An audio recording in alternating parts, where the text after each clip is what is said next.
Look. Okay, 51-7, take it to the grave. Legends never die, that's why we still awake. Sun keep beaming, city still breathing. Living in the moment, never gonna leave it. 51-7, take it to the grave. Legends never die, that's why we still awake. Sun keep beaming, city still breathing. Living in the moment, never gonna leave it. I ain't never seen a city sleep. You can really hit a city breathe. They be saying we ain't got culture, they just don't know what it really means. No, we gotta represent heavy underrated, yeah, we gotta make a scene. No shade to the other guys, but you can't deny we the one to be. Capital city, the map looking pretty when we on it. So community driven, the people we living with, loving each other. That's all that we seeking for. Conner, so glad you're here. Happy to be here. You play a lot of roles when it comes to sort of your relationship to the promise, right? You are, in fact, a scholar. You are, in fact, a Spartan. Go you green. are, in fact, that's right, go white. You are, in fact, an intern. But let's start at the beginning. Conner, you're born and raised in Lansing. Yep. So born and raised in Lansing. Lansing's all I've ever known. I love it. I went to Pleasant View on the south side from kindergarten through 8th grade, made my way to Everett. Super involved there. I did student council. I did dance company. I loved the atmosphere of my school, and I loved being able to say that I was from the city. So knowing that Lansing Promise was always going to be there for me afterwards was always in the works. I had a blip where I was like, oh, I'm going to be a Wolverine, but that ended really quickly. But no. Still a good school, just not one of our promise schools. No, we'll maybe look at them for grad school, but I made the right decision. But yeah, so that I always knew that I wanted to be at MSU. A lot of people really aspire to go out and be away from Lansing, but it's not what I needed. It's not what I wanted. So the transition to MSU felt really natural. So in my senior year now at MSU, graduating in the spring, super excited. The time's going really fast. But yeah, always been around here, always really interested in staying connected with my community. And there are just so many people that gave into me, and I want to be able to start to fill that role where I can give into other people. I mean, what's so great about that, right? We've, in the nonprofit world in particular, we've been talking about next generation leadership, but just in the work of the promise, right? This is about next generation leadership, right? And it's been so encouraging to see scholars like you saying, not only am I a scholar, but I'm becoming a professional here in Lansing. Yeah.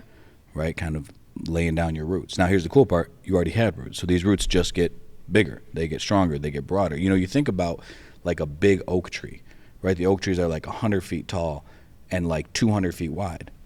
What you never really know or think about is that underneath the ground, those roots have to go as far as the leaves and the branches go, right? So what's been, I think, so powerful about, I think, kind of watching your career and your journey develop, and it's just starting, right? You got 40, 50 years going or more if you want, but it's been really cool to see sort of those roots that you've already had, right, your whole life, but also you taking very strong initiatives and making strong stands in what you believe about community, right, about taking care of the next generation, right, that your mind is already thinking about the next generation is incredibly encouraging.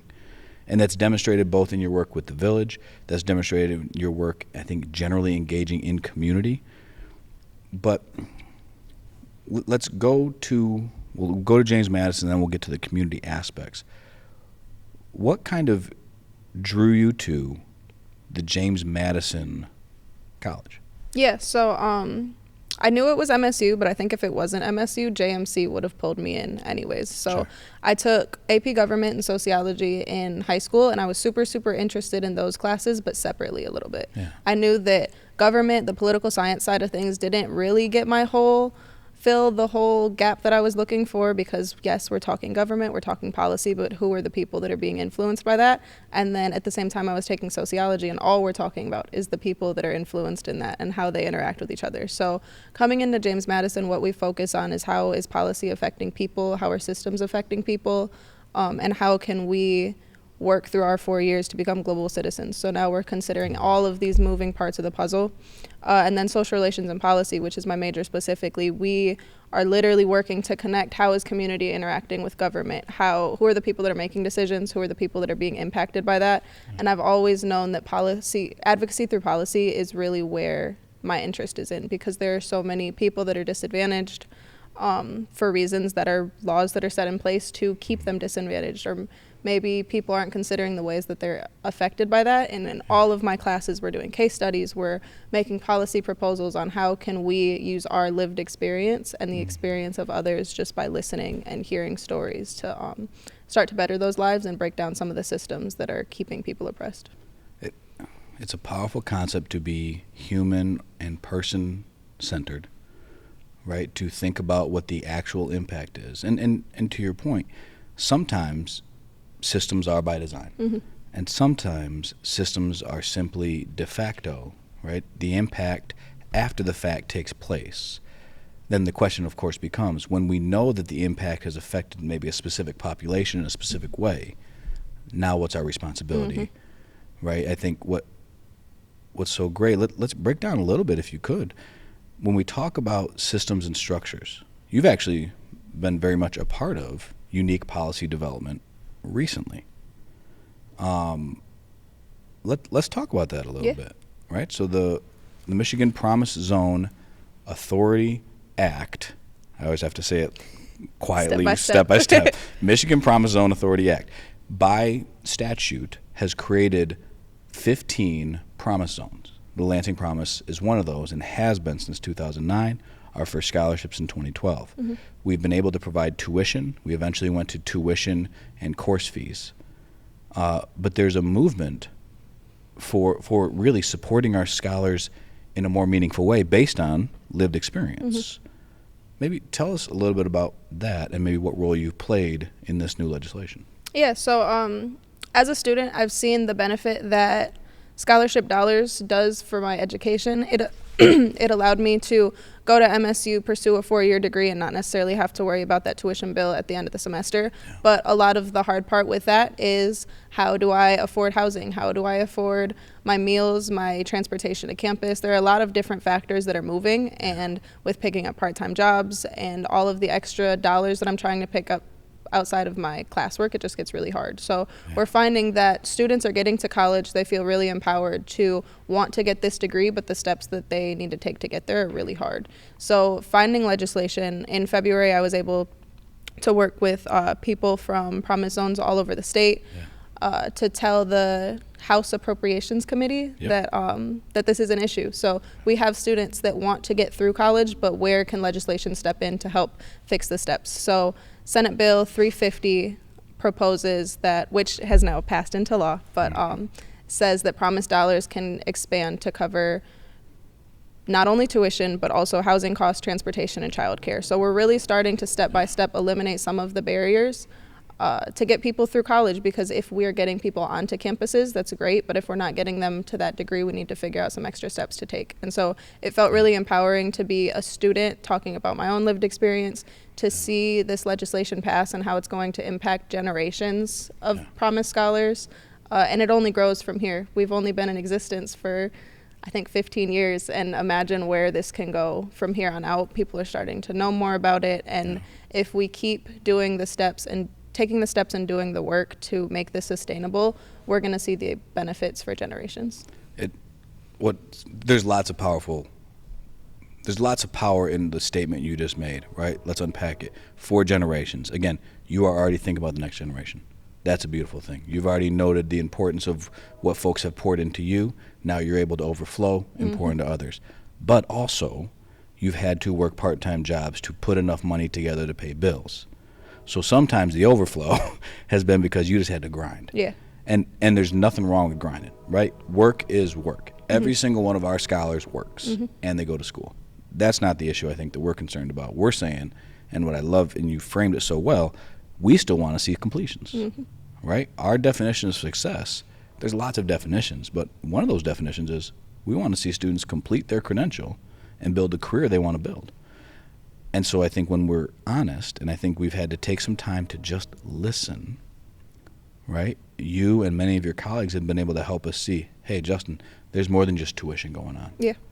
Right? So they call that sort of in the financial aid world cost of attendance, right? Which might be cost of doing business, cost of life, right? However people want to call it.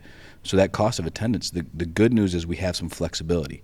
Now, of course, we as a Promise Board need to figure out how we maximize that impact for our students. let me credit MSU for a minute. They're doing a nice job now being able to flex some of their definitions of funds so that they're able to cover more of our students' needs than they have in the past. Yeah. That said, there's still needs. Mm-hmm. And so we're going to continue to work toward that. You literally sat in front of the House Appropriations Committee and testified along with a fellow scholar, and we got comments and praises afterward from staffers and House members saying, my goodness, where did you get those scholars? That's pretty dope. Yeah. That doesn't happen. And it was awesome and it was surreal because in the moment it didn't feel like I was doing too much. I was just standing in front of people and I was telling my story. But now that I'm starting to see how these systems work, a lot of people don't hear from the people that are directly impacted. And to be able to say that, and my story is similar to a lot of people, and I still understand that there's nuance, but it was very empowering to know that I played such a role because I'm just doing what I do. It just feels normal, but to know that it has an impact felt so special, and I've been carrying that on throughout this whole time. Seeing it pass into law has been huge, so it's really cool knowing that there's meaning here. Well, and there's meaning. You told your story, right? Your voice was heard. All people have voice. We don't always have the platform that we need. You had the platform. You took advantage of it. You delivered. And then actually you were invited to the signing by Senator Anthony. Yep. Tell us about that. I got to meet Big Gretch. Big? No, it was awesome. So I got to see Senator Anthony's office, reconnect with her. I've worked on a program with her in the past, so it was awesome to reconnect, update her on where I'm at, and she's seen me through this whole process. But I got to I got to sit with the people that made this happen. So I was with her deputy chief of staff. I was with Senator Anthony. I got to take the picture with Governor Whitmer. And to see all of this step by step passed into law has been huge. I had a tangible way to see this is the impact of me speaking on my experience. And now I get to tell people, hey, I had a part of that. Well, and so you were a part of a JMC, as a JMC student. Mm-hmm. You saw bicameral, I think I said that right, legislation. It's been a long time since law school, in which the House and the Senate agreed upon language. Mm-hmm. That language was sent to the governor. The governor signed it in front of you because you had, a right to be there. And more importantly, it's really important that you were there because you saw bill put into law and law which will now be put into action. Mm-hmm. Imagine if more of our students could see their stories change things. Right? I think in a lot of ways, I think our goal at The Promise is to make sure that students understand the power and the value of their voice. Mm-hmm. Right? I think you've done a nice job with a couple of different ways in doing that. You've written some articles here and there when it comes to, your experiences in that work and others, but also you speak to our future scholars, right, through JMC. Right. Tell us a little bit about sort of the work that you're doing for future scholars and maybe in sort of the recruitment arm of James Madison College. Yeah, so James Madison is public policy focused, public affairs focused, and something that we do in the college that we're going into our third year right now is our recruitment coordinator, Joshua Smith, realized the gap that exists between Michigan State and our Lansing School District. We don't necessarily get a ton of attendance from Lansing School District as we would expect because there's just such a close relationship. There should be equally as close of a partnership. So he drew up a program called PRIME, Pre-Residential Immersive Madison Experience, that brings students onto campus. They get to connect with our faculty, get to connect with our students, and it's a way to start to see themselves on campus, but they also get this introduction to public policy and public affairs that goes beyond what they're talking about in their high school classes. So we get to talk about how are policies affecting you, what are the things that are relevant to you, how are you able to engage with public policy as a high schooler, maybe if you can't vote yet, what does that still look like for you to talk about the issues that you're passionate about? Learning the power in your voice to explore and explain and be in the rooms with the people that are making decisions. So we find really fun and unique ways to have these discussions, but they still end up being very meaningful. We've had a lot of students through our doors who leave with a better understanding of the world around them a little bit. And we don't teach people what to think, but we do give them the tools how to effectively communicate. What are some ways that I can think about this that's a little bit more critical than surface value? And our faculty really enjoy it too. We have faculty from 4 different majors that come and explain what they teach, what does a day in their class look like, and students are really empowered. So last year we had a student that she was interested in math. She wanted to do a math degree. Yeah. And even though we're completely opposite of that, I stay away from math as much as I can. But she was still interested in the topics. I went into law for a reason. I feel you. I'm a policy student for a reason. Don't put me in a calculus class. But these students don't need to come away wanting to be a part of James Madison, but they will take away the values that we talk about and have a new frame to look at things in the world. Informed decision making. Yeah. Right? I think that you just very eloquently described that. I think if there's one thing that the promise wants to ensure takes place, and the district has a vested interest in this as well, business community has a vested interest, but it's informed decision making, right? Which means, to actually the great statement you just said, students don't have to choose MSU or James Madison, but we want them to choose, right? And so for students to know what could be, and that they are not only inherently worthy of making those choices, but able to make those choices, right? That's really important. From your vantage point, was there a time that you can remember in sort of your K-12 experience where you were like, yeah, I'm going to college and this is why? Was there ever that spark? Was it always a thing? What was that process for you? Yeah, I had always been super interested. It's actually funny because up until my senior year, I was dead set on being a teacher. Every time I had a favorite teacher come up, I'm like, oh, I'm going to teach this grade. I'm going to be just like this teacher. Shout out Miss Cascarella, who was my kindergarten teacher. Shout out Miss Elliott. Shout out Mr. Billings. Love it. But no, these people were really important to me, and I knew that I wanted to engage with students. I knew I wanted to be the safe space that a lot of teachers created for me. And so my drive has always been in education, and I knew that that was the path to get there. But I started to explore that there are deeper things that influence education, and that is policy, and that is our elected officials and how are they making decisions for our students and this generation. So always known that college has been in the works, but my vantage point shifted a little bit to figure out where do I want to affect students, because the next generation has always been the focus of what I want to do. I can do whatever the steps I need to take to be a professional in this world, but I want to be able to impact people because I had so many role models that were helping me throughout the process. Yeah. So I forgot the rest of your question. Oh, you're good. Cool. Well, no, and here's a common thread I'm hearing. Next generation, right? You want to be a teacher. Yep. Right? That's next generation. You said, wait a minute, there's policy behind this that affects even how teachers can teach. Yep. I might have made that up, but I think that's what I heard. Next generation. And so was there ever any like specific experience, or was it maybe a collection of a lot of experiences? For example, I don't remember all the meals I've had, but I know I've eaten, right? Was there any specific experience on a campus, or was it more of just a collective of a lot of experiences that you think helped you make that decision towards, I'm going into policy? Yeah, I think there was a collection of experiences. There's one thing that comes to mind, but I can't remember what the issue was. But I was annoyed with how my high school was handling an issue that came up, I think, my sophomore year. Yeah. And I knew that I kind of liked pushing back against them. And I knew that I liked the fight and challenging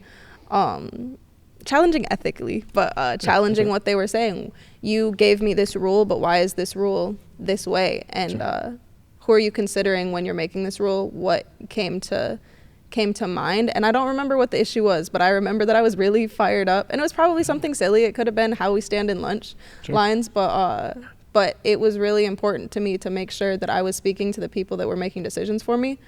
And I don't remember the outcome of that, but it's prompted other situations where I know that I have that power to start to talk to folks, challenge questions.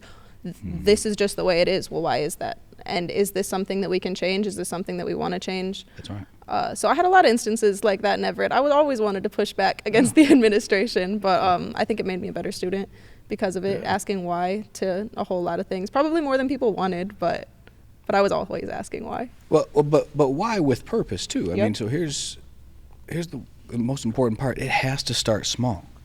It has to. Mm-hmm. And it has to start personal. Mm-hmm. Right? Like, we need to see small victories in our lives to understand that we can do bigger things, right? We need to be faithful in the small things so that we can be entrusted with the big things. Yeah. Right? And so I think what's so powerful about that, and to your point, to be honest, the outcome in one situation does not dictate or, to be perfectly honest, really affect the outcome of a career. Your career over the next 40 years will change lives. It already has. How crazy is that? Every student that comes behind you now, starting in fall 25, will be affected by a testimony that you gave and legislation that you were a part of. And that's a small piece. Like you said, I didn't even really think about I was telling my story. When we're working in that purpose, and when you're working in that type of meaningful work, Mm-hmm. I think it is really exciting to see things happen and to know you've had the privilege of being part of that work, right? Yeah.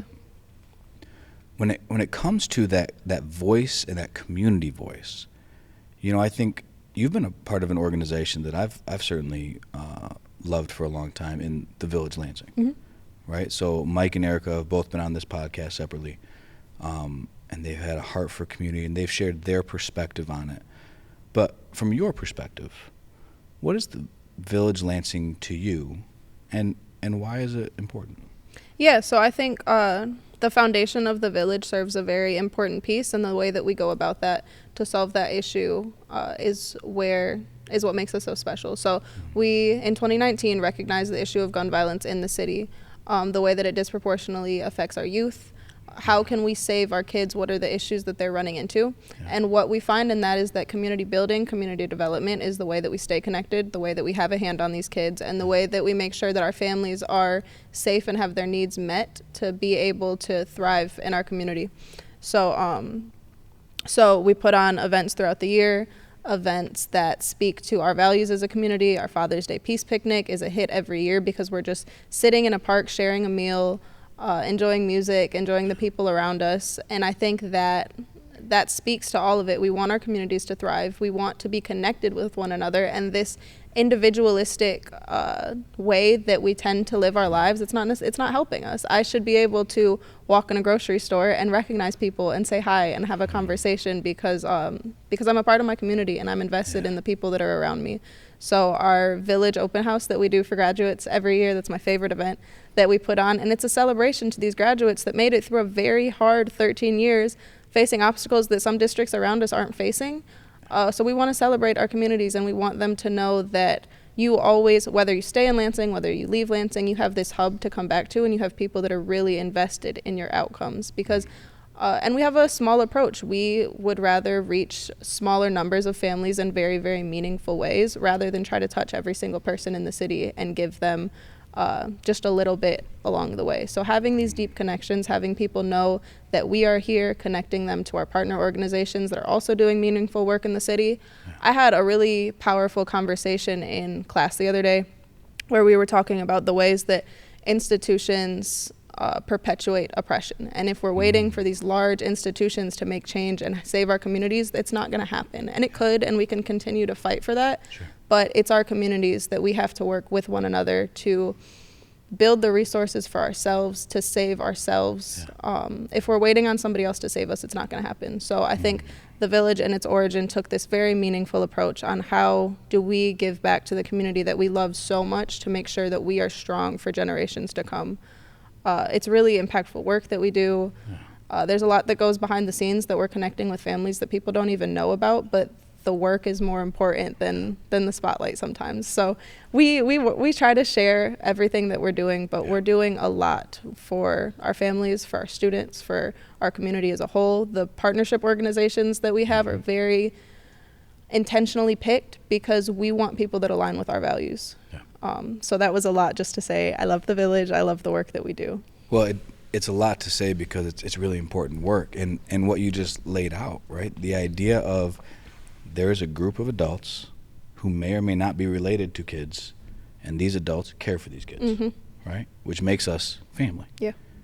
Right? Because it's family by choice, right? So it takes a village is a real statement, right? Because imagine if kids could walk down the street and know that the adults in their community are looking out for them. Yeah. And Right. care about them. That's right. That's right. Well, and you know this, but this next generation has such a bullshit meter. Oh, they can see through anything and everything, right? They are bombarded daily online on their phones with so much sales and so much bull. And their ability to move quickly through an understanding of an adult that cares versus one that doesn't is pretty significant. To the degree that we can have a sense of it, do you have a sense of how we as a community, as a village, can continue to speak with kids and not just at them?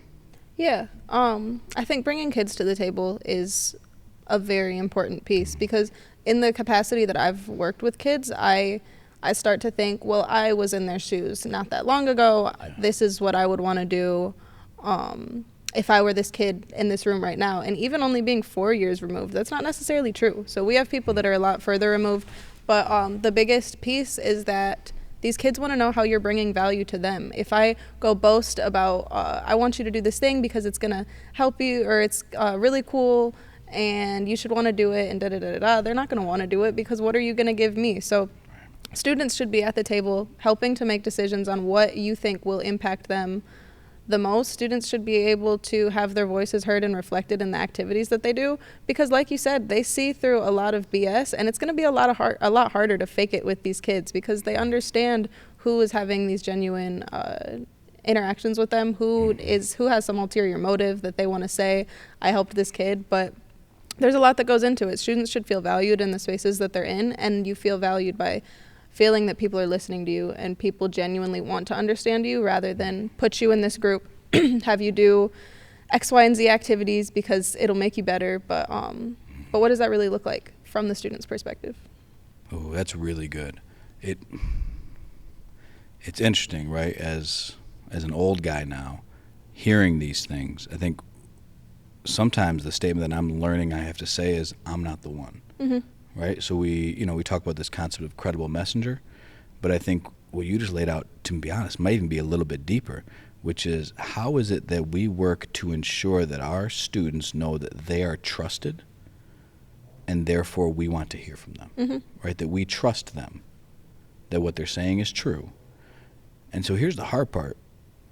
If we're serious about it, then we have to also be willing to hear what they have to say, and when it's hard, when it hurts, when the truth is not only inconvenient, but may cause us to have to fundamentally shift the way we do business, I think in many ways we may need to be ready to make all those changes before we ask the questions. Right? I don't know how many times you were ever a part of people coming into the auditorium, asking questions, you guys answered the questions, and then heard nothing. Yeah. We've heard that a lot. We're changing that, the way we approach things, because we don't want to ask questions if we're not going to do anything about it. But it's encouraging to know that despite what we've done in the past, we're still seeing a lot of success, right? You're sitting here talking shop about the future of our kids. That's a big deal. 10 years from now, let's go dream state. 10 years from now, what does the Lansing School District look like? Okay. It's a big question, by the way. Yeah, I'm breaking it down piece by piece. Good. But I think in 10 years, hopefully we'll start to see a shift where students start to feel a lot more valued in their classrooms, a lot more valued by the adults that they interact with every single day, and by treating a generation as if they're trusted, as if they are beloved, as if they are valued. How does that affect them as adults by now being empowered people that feel confident in the way that they move around this world? And that can't happen when we're moving around in high school and and punishment is a norm, and administrators are something to be feared. And there are varying levels just in all districts of what that looks like. But if we start to shift to a student-centered approach, how can we provide these students, how can we intake feedback from the students on their experiences? How can we implement them to now feel confident in the way they move around this world? And how will that translate into the things that they do post-graduation?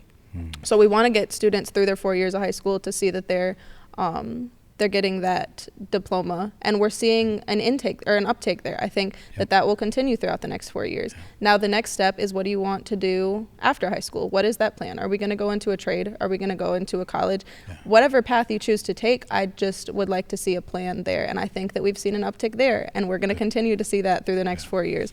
So hopefully now that we're seeing that increase of all of these positive outcomes, now people feel more empowered about their city. They feel more empowered about the things that they are able to complete as individuals. They have really high-reaching goals for themselves, and people start to hear Lansing as great things come out of that city, because it does, but it's not necessarily put in the spotlight. So I hope that that people around start looking to Lansing and see that we're that district, because we have a lot of talent within our four walls. And I think what hurts me a lot is when we start to see that talent go into other districts, because they think that they have other opportunities there.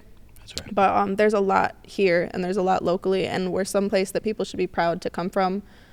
So to see the connection between members of the community and the decision makers, hopefully that starts to come together a lot more in the next 10 years, because there's a lot of work that's happening right now to make it happen, and I'd love to see the benefits come out of that in a way that impacts the people that are living here. May it be done. Conner, that is perfect. That is where we are headed as a community, as an organization. Let that vision you just cast come to fruition in every way. And I think, to your point, it'll start with us trusting our scholars and learning to trust each other. Conner, thank you. Thank you. Good work, girl. Good. That was really fun.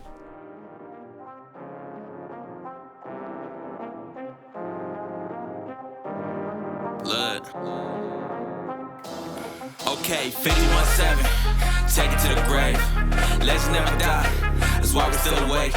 Sun keep beaming, city still breathing. Living in the moment, never gonna leave it. 51-7, take it to the grave. Legends never die, that's why we still awake. Sun keep beaming, city still breathing. Living in the moment, never gonna leave it. Been too many moments of silence, too many lives have been lost to gun violence. My God, we need some guidance. It's the same city that can be so tragic, also produces a brother like Shabazz and births a man like magic. Why I'm Lansing, born and raised, 517 to the grave. We got culture in our veins, we take the reins. With reformation comes a promise, better future is upon us. You can doubt it like Thomas, but we gon' rise like Adonis, and ain't nobody gon' stop us. We gon' get better, this a letter to my city that we fed up. Ain't gon' let applying pressure until everybody gets it. They can't try us, they can't buy us. Gentrify us when it's coming to my city. Man, I'm blue collar bias, they can't divide us. United we stand, like digits on a hand. Make it to the promised land, we coming up with a plan to make this a better place. I'm proud of Lansing, you can see it on my face. We gotta retrace and learn how to win this 51-7, take it to the grave. Legends never die, that's why we still awake. Sun keep beaming, city still breathing. Living in the moment, never gonna leave it. 51-7, take it to the grave. Legends never die, that's why we still awake. Sun keep beaming, city still breathing. Living in the moment, never gonna leave it. I ain't never seen a city sleep. You could really hit a city breathe. They be saying we ain't got culture, they just don't know what it really means. No, we gotta represent, heavy underrated, yeah, we gotta make a scene. No shade to the other guys, but you can't deny we the one to be. Capital city, the map looking pretty when we on it. So community driven, the people we living with, loving each other. That's all that we seeking for, ain't no reason to need more. A lot of people saying go to the D4, so we need to be seen more. Dream more, need a reason to be more, we just gotta believe more. I mold my style around the influences that I've witnessed. A new beginning, truer vision, it'll soon be finished. Endless inspiration from the people that I've known. Yes, I've grown to love the city as the city made me grown. Know whatever way you choosing for yourself to be expressed, there's a place that's meant for you so you can grow into your best. I can attest to its greatness with my chest, I'm here to say it. We will soon become the mecca of success. I'm expecting nothing. 51-7, take it to the grave. Legends never die, that's why we still awake. Sun keep beaming, city still breathing. living in the moment, never gonna leave it. 51-7, take it to the grave. Legends never die, that's why we still awake. Sun keep beaming.